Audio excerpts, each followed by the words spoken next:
시편 53편입니다. 이 시는 다윗의 마스길인데요. 다윗의 지혜시입니다. 다윗이 지은 지혜시 가운데 53편은 시편 14편 다윗의 시와 동일합니다. 5절만 조금 틀리고 나머지는 동일합니다. 그러나 시가 쓰여진 시기가 다릅니다. 14편은 다윗이 초기 때 기록한 것 같고 53편은 그 이후에 다윗이 이 시를 다시 한번 엎지르고 있는 겁니다. 그만큼 이 시의 내용이 강조해도 지나치지 아니할 만큼 중요하다는 뜻이고, 다윗이 그의 생의 초기나 이후에나 그의 삶의 가장 중요한 말씀으로 마음에 담고 살았음을 알 수 있겠죠. 특별히 시편 53편은 전쟁 상황 배경을 깔고 있음을 짐작할 수 있습니다. 그러니까 시가 쓰인 배경의 정황은 서로 좀 차이가 있는데요. 내용은 같습니다. 1절 말씀, 어리석은 자는 그의 마음에 이르기를 하나님이 없다 하도다. 그들은 부패하며 가증한 악을 행하며 선을 행하는 자가 없도다. 어리석은 자의 특징이 나옵니다. 첫 번째, 하나님을 부인하는 사람이죠. 하나님을 믿지 않습니다. 1절에 어리석은 자, 그들은 어떤 자입니까? 어리석다라는 말이 히브리어로 나발인데요. 시들어가고 죽어가는 것을 의미하죠. 참으로 하나님을 부인하는 사람은 그의 인생이 시덤과 같고 죽음에 놓여 있는 비참한 자임을 우리는 알 수 있습니다. 그러므로 실제적 무신론자인 하나님 없다고 하는 이 사람이 바로 어리석은 자가 되는데요. 또한 어리석은 자는 부패한 사람입니다.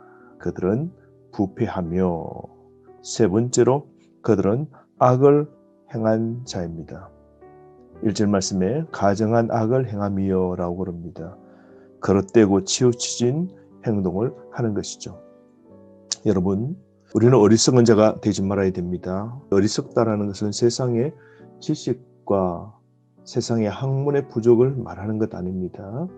하나님을 인정하지 않는 자가 어리석은 자죠. 하나님을 믿지 않고 하나님이 없다고 하는 사람이 어리석은 자인 겁니다. 2절 말씀 보시면 하나님이 하늘에서 인생을 굽어 살피사 지각이 있는 자와 하나님을 찾는 자가 있는가 보려 하신 적이라고 그러는데요. 인생을 굽어 살펴보십니다. 혹시나 하나님 인정하고 의인으로 바르게 사는 사람이 있는가 굽어 살펴보시는 모습을 볼 수 있는데요.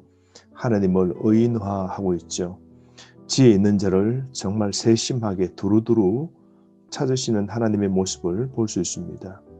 하나님을 경외하고 율법을 지키는 사람이 지혜 있는 자겠죠. 지각이 있는 자입니다. 세상에 하나님을 찾는 사람, 하나님을 경외하고 율법을 지키는 삶, 이런 사람을 하나님이 찾으시는데요. 우리가 하나님 찾는 사람처럼 지혜 있는 자로 삶을 살아야 되지 않겠습니까? 성경은 모든 사람은 죄인이라고 그랬습니다. 우리는 서로 비교할 수 있고 누가 나보다 더 잘나고 내가 남보다 더 의인이다 싶지만 하나님 편에서 보시면 우리 모든 사람은 죄인입니다. 죄를 이길 수도 없고 죄 앞에서 쉽게 굴복하고 죄를 쉽게 짓게 되는 우리의 연약한 모습, 우리 자신이 잘 알고 있지 않습니까?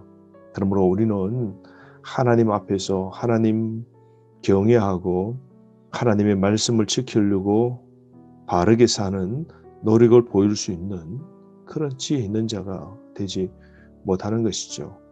3절 말씀 보시면 타락하여 더러운 자가 되고 하나님의 눈에는 모두가 죄인임을 말씀하고 있습니다. 각기 물러가 함께 더러운 자가 되고 선을 행하는 자가 없으니 한 사람도 없도다라고 그럽니다. 전적 인간의 부패입니다. 선보다 악을 선택하기 쉬운 게 우리의 모습이죠. 노아 시대 보십시오. 의인이 한 명도 없었지 않습니까? 에르미야 시대 때 의인 한 명을 찾으려고 했지만 찾지 못했다라고 말씀하고 있지 않습니까? 그러므로 악을 행하는 삶을 사는 죄인이지만 또한 어리석은 자의 잔인성을 볼 수 있습니다. 4절 말씀, 제악을 행하는 자들은 무지하냐? 그들이 떡 먹듯이 내 백성을 먹으면서 하나님을 부르지 아니하는도다. 잔인하게 백성을 삼킵니다. 백성을 먹는다라고 그러는데요. 시적 표현이죠. 마셔버리고 태워버리는 행위를 말합니다. 언어적 표현인데요. 그러므로 의로운 자, 경건한 자, 하나님을 온전히 섬기는 믿음 있는 사람을 그냥 두지 아니하는 잔인성을 어리석은 악한 사람들이 행하게 되죠. 그들은 폭력을 즐깁니다. 의롭게 바르게 믿음으로 신앙으로 살려고 하는 사람들을 괴롭히고 절대로 사랑하지 않는 죄악을 행하게 되는 것이죠. 그런데 기억해야 됩니다. 어리석은 자는 반드시 종말이 있습니다. 5절 말씀 보십시오. 종말 한 3가지가 있는데요. 5절, 그들이 두려움이 없는 곳에서 크게 두려워하였으니 너를 대항하여 진칠 그들의 뼈를 하나님이 흩으심이라. 하나님이 그들을 버리셨으므로 너가 그들에게 수치를 당하게 하였도다. 첫 번째, 어리석은 자는 두려움을 느끼게 됩니다. 크게 두려움을 느끼게 됩니다. 하나님 앞에 악한 어리석은 자들 보십시오. 바벨론 제국의 느부갓네살 왕, 하나님 앞에 교만합니다. 온 세계 권세와 부와 명예를 다 지었다라고 자랑했습니다. 회개하지 않고 바벨론 왕궁 옥상을 거닐다가 모든 권력을 쥐고 위엄을 자랑하고 교만을 떠벌립니다. 그때 하나님이 그를 치게 됩니다. 갑자기 정신이 이상하게 되고 그는 황소증후군에 빠집니다.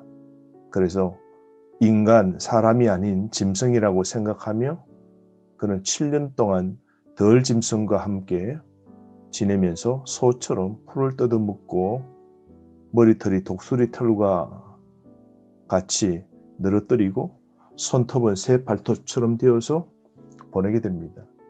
하나님이 그를 치신 것이죠. 어리석은 자의 종말을 느부갓네살 왕이 경험했습니다.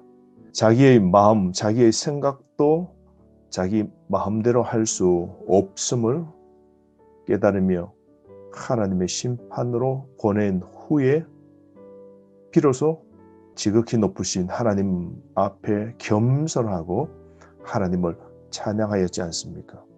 뿐만 아닙니다. 산헤립이 이스라엘을 공격했을 때에 하나님께서 그들의 진영에 큰 두려움이 임하게 하시고 하룻밤에 하나님이 치셔서 그들이 달아나버린 사건 보십시오. 18만 5천 명이 한순간에 죽었지 않습니까? 그러므로 하나님 없다 하는 사람은 반드시 큰 두려움을 하나님의 심판 앞에서 느낄 겁니다. 뿐만 아니라 하나님이 그들을 흩으십니다. 그들의 뼈를 하나님이 흩으심으라. 고대 전쟁 속에서 죄인이나 패전당한 군인의 시체를 땅에 그냥 던져둡니다.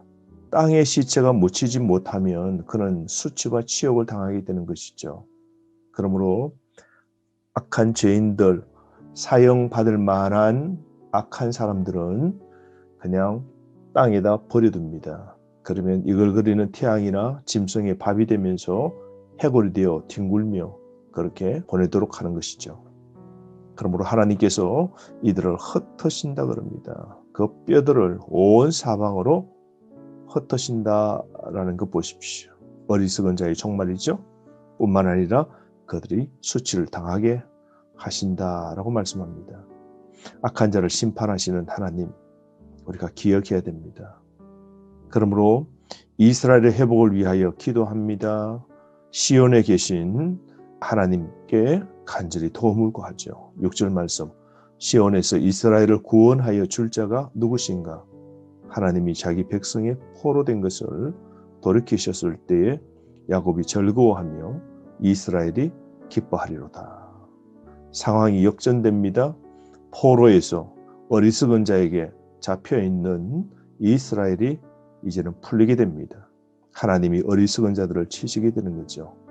바벨론을 치셨고 아수르를 치시고 그리고 로마를 치시고 전국적으로는 마귀 사탄의 권세를 하나님이 치시고 우리를 자유와 해방으로 하나님께서 만들어 주시는 것이죠. 시온에서 하나님의 백성은 구원받는 겁니다. 그러므로 여러분 궁극적으로 예수 그리스도께서 오셔서 영원한 구원과 기쁨을 주실 겁니다. 오늘도 깨어 삽시다. 궁극적 구원을 위해 예수 그리스도를 붙잡고 하나님의 은혜에 소망을 두고 살아가는 저와 여러분 되기를 바랍니다. 오늘 어리석은 자로 절대로 살지 말고 의로운 자로 하나님의 진리 말씀을 붙잡고 하나님이 살아계심을 확실히 믿고 살아가는 저와 여러분 되기를 바랍니다. 하루 승리하십시오.